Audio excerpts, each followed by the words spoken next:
Bobo. Mais macaroni, spaghetti, meatballs. Hein? Non.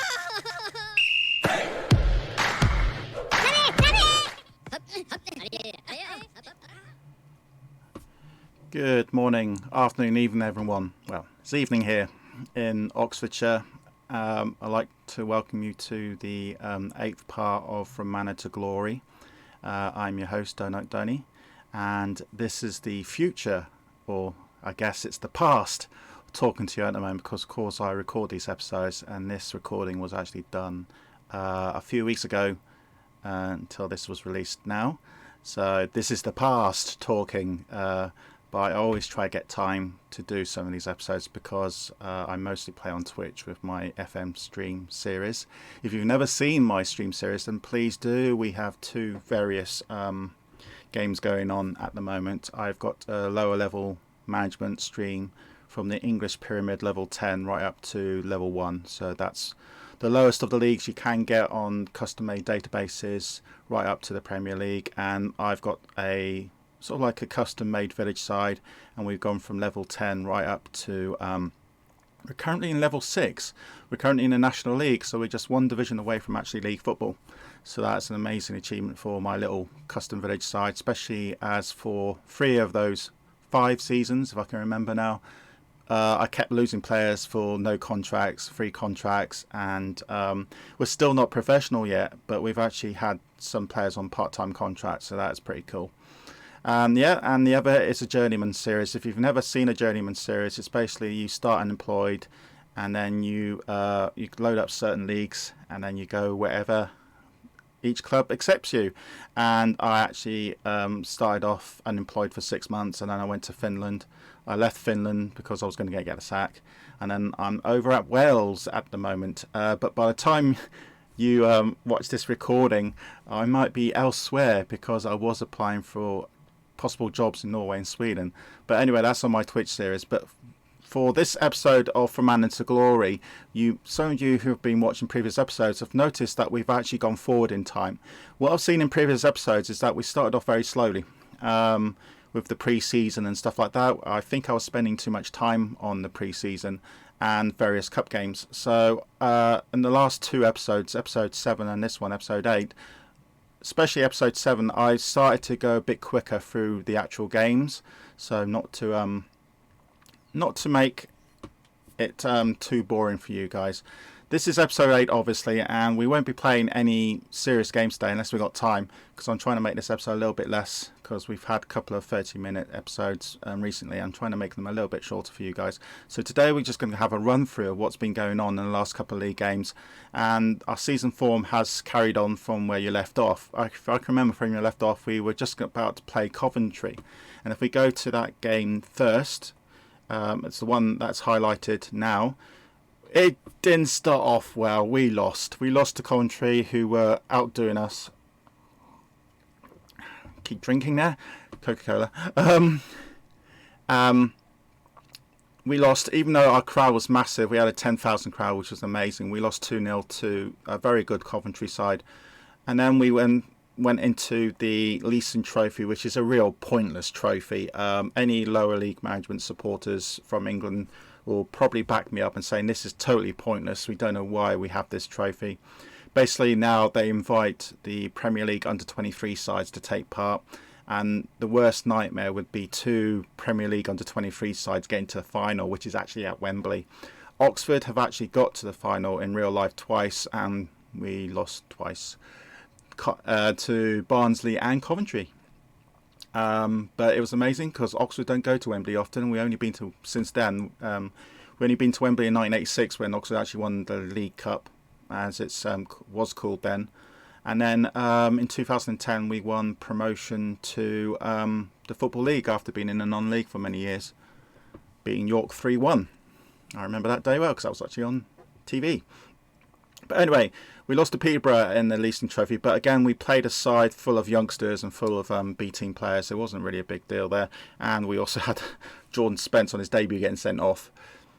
We then bounced back to form thanks to a comeback of sorts.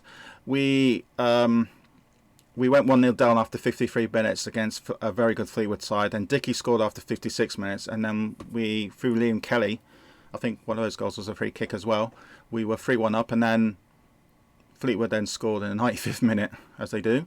We then played Tranmere at home at the Kassam Stadium, and we beat them 3-1. Dickey scored again, Elliot Moore, the other defender, scored, and then James Henry.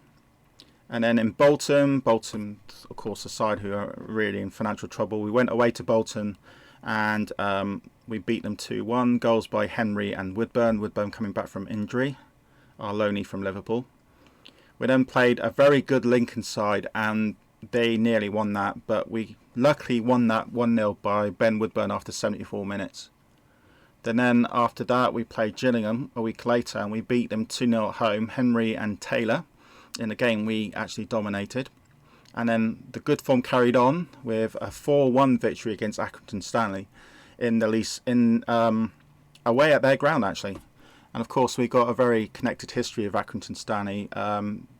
If you can remember from episode 1 when I told you a bit of brief history about Oxford, is that in 1962 when Oxford joined the Football League we actually replaced Accrington Stanley, and then in 2004 when we finished second to bottom of League 2 and fell and went down to the National League, it was Accrington Stanley who replaced us. So there's a kind of little special bond there between us and the team. But anyway, no bond here because we beat them 4-1. Goals by Woodburn, he scored 2, Aguay, and then Henry again. It was a good victory, that one. It did help that Stanley had a player sent off. And then probably an interesting tie here, we actually had our second team out again in a Leeson Trophy, and Portsmouth's side was even weaker than us, and we managed to beat them 3-0. Ryan Cooks, who's our backup striker, scored 2 in the Mauricio. So we had them from the defeat against Peterborough in the Leeson Trophy and Coventry in the league. We had a run of 8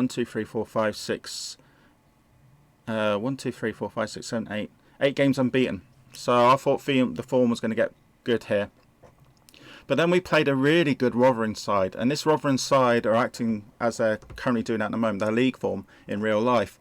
And we managed to scrape our 0-0 draw. Scrape up because we lost Brannigan due to injury and had quite a few bookings. The problem with the formation we're currently using is that it's giving out us a lot of bookings, so we are struggling to put players on the pitch sometimes because a lot of them are suspended. We then went to Rochdale and we had a lucky 1-0 win against Elliot Moore, our defender, scored that, which was a relief. And then we went to Portsmouth, and this was a toughie. Portsmouth are probably one of the best sides in the league, and we managed to beat them on the stroke of half time, thanks to Tom Adai's first ever goal for the club after 45 plus 1 minutes. We then went to Swindon Town, our big rivals in the FA Cup round 1, and we'll show you that game now. Swindon are our biggest rivals. It used to be Reading, but Oxford and Reading have not met in the league in real life for about 20 years now. And so we've met Swindon a few times though in the league, and currently I think Swindon are doing pretty well in the real league, and so they could come up and meet us. So anyway, another drink there. So let's show you the game, the FA Cup game, and the highlights. So it was at the Kassam Stadium. It was on the 9th of November 2019, and the final score was 3-1 to us, but we'll show you the goals. So we show you a bit of action today. So let's let the game load up for us when it lets you. There we go. Takes a time sometimes.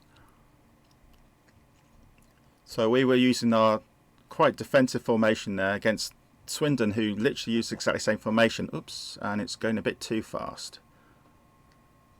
Just bear with me. So let's slow this right down. And then what we'll do is we'll go right back to the start again. So just bear with me for a second. Watch goals. So the first goal was a penalty. Liam Kelly scored it, and that was 1-0 after just 3 minutes. But then Swindon equalised, and it was one of those long balls which you thought in the patch they got rid of, but no.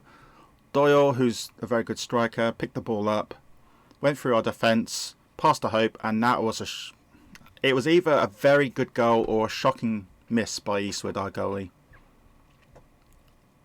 But then we scored in the 16th minute by Elliot Moore, a free kick header, and it was a great header. There it is. Thanks to Henry's assist, really. And then after stroke of half time, it was 3-1. Henry picked the ball up, passed it back. Hansen then crossed the ball into the box. Henry was running in, and then Taylor scored. It was meant to be Taylor running in, not Henry scored. You know what I'm getting at. So Taylor scored that goal, not Henry. I know my players, honest. So we ended up winning 3-1. And so we're into the next round of the FA Cup, who will be playing Bolton. Bolton, which you'll probably see in episode 9. Then after that, we went to the Leasing Trophy again when we played Tottenham's under-23 sides, and they beat us 1-0. But even though we had 2 defeats, we still qualified for the next round, which was a bit strange. And we're against Cambridge United away in the knockout tournament. And then after time, we then faced Ipswich Town, who we thought were going to be very tough, but we actually managed to win that 2-0. Goal scorers Henry and Taylor. There you go, in front of a really good crowd of 11,000. We're getting quite full capacity, which means there's a chance that if we do get promoted this season, that we might get our stadium expanded or even a new stadium built, which will suit us even better. So it looks like at our squad then. Our squad is currently looking like this. Our top scorers are with 6 goals, it's Henry, and then we've got a few on 4. Woodburn, who was actually out injured in that game, I think.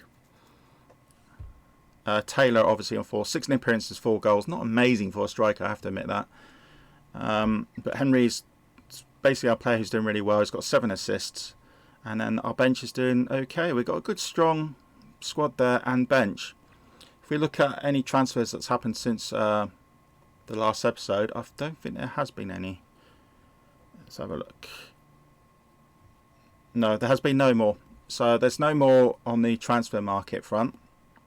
But one thing I have been doing is I have been now spending time adding sort of like a special shortlist of players.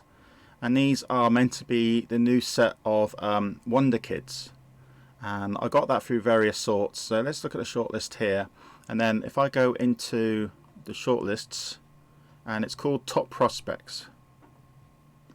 These are all the top prospects that I've found out through various websites, and FM Scout especially. And they range from players that you will heard of to players that you've probably never heard of. So, for instance, players that you've heard of and players that most of the big sites have got already, which is highly unlikely they will ever join here. So you've got Sancho over at Borussia Dortmund, currently worth 35 million here. He's my top prospect. He will never come to Oxford, I know that. But maybe one day when we get to the Premier League and he's 32, he might join us. I do not know. Then probably the man on the moment, Haaland. Erling Haaland. He is doing pretty well at the moment in real life. And he's doing alright. He's at Borussia Dortmund, obviously, in the game. And then it goes all the way down to Phil Foden, who's a really good player at Man City. He actually scored his first ever goals for Man City against Oxford in the FA Cup 2 years ago in real life. And then we met them again last season and he scored again.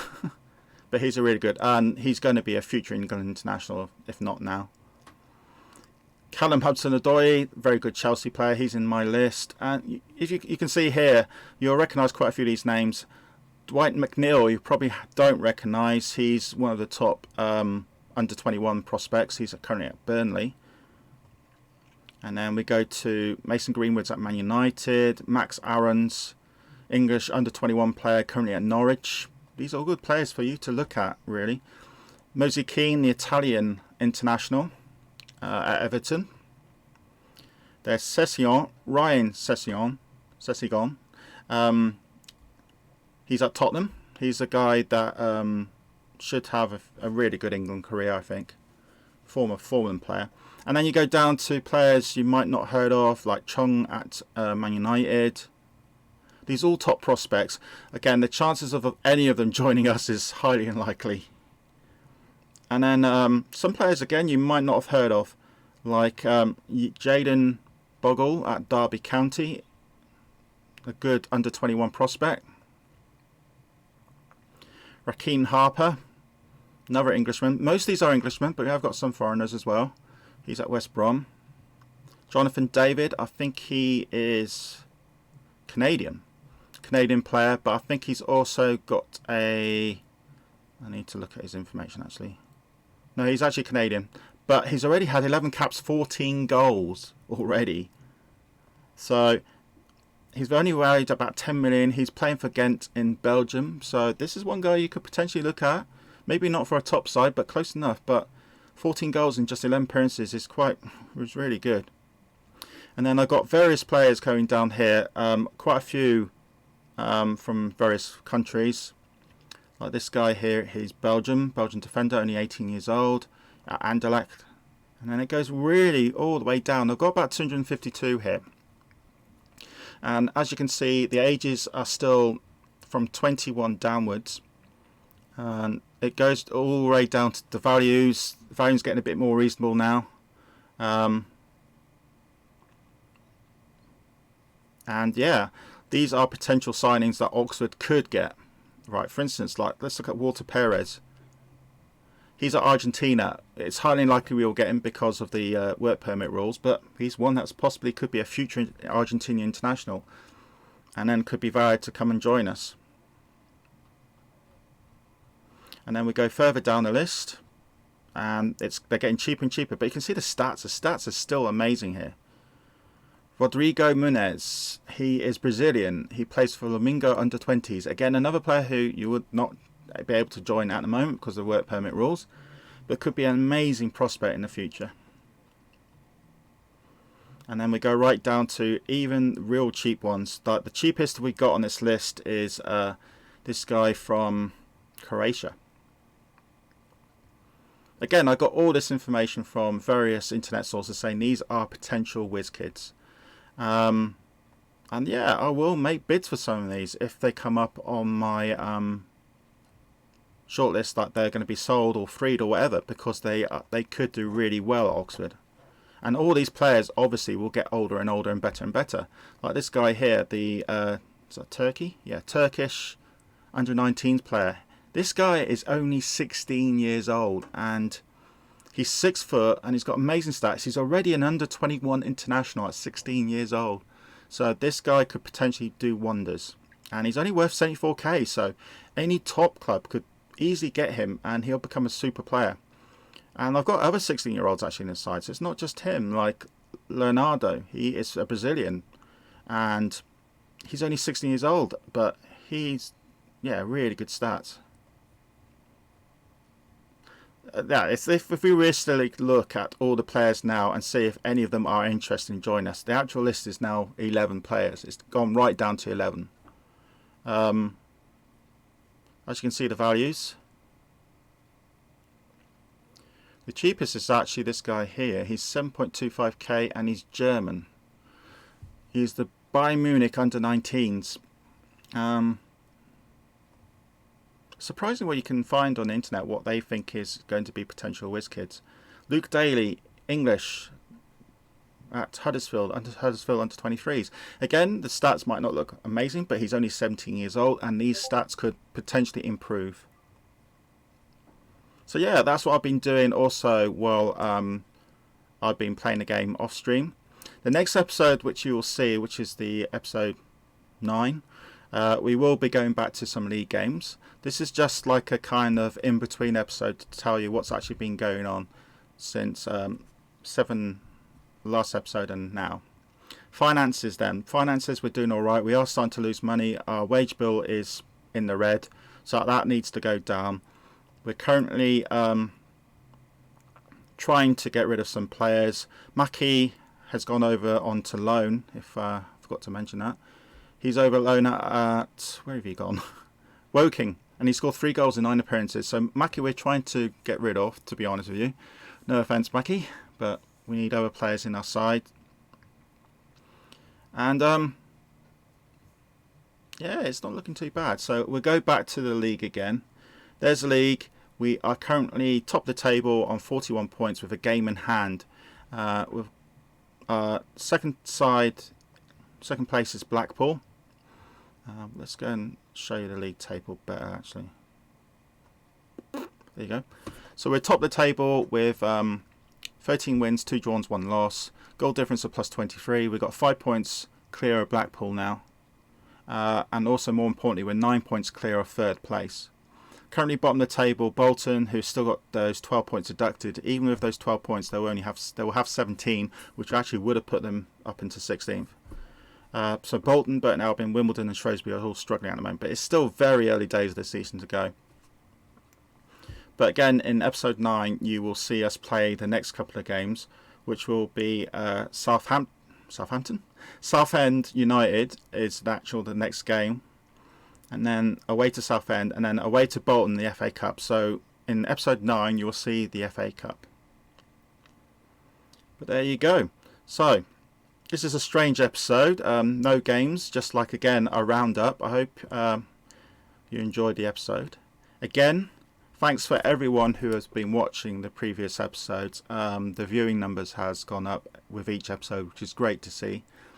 I hope you're enjoying it. Please send me any comments of how you would like me to do in this series, or there's any sides you want me to look up, then I'll go in, and because I've got the full English and Scottish leagues uploaded here, so I can actually go in and see where your side is.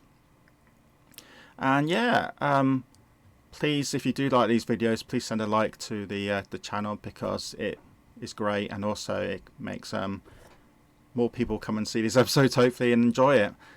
And yeah, let me know if you want anything changed, and I will see what I can do. But for now, that's Donut Donny saying goodbye, and I'll see you next week for episode 9. So goodbye.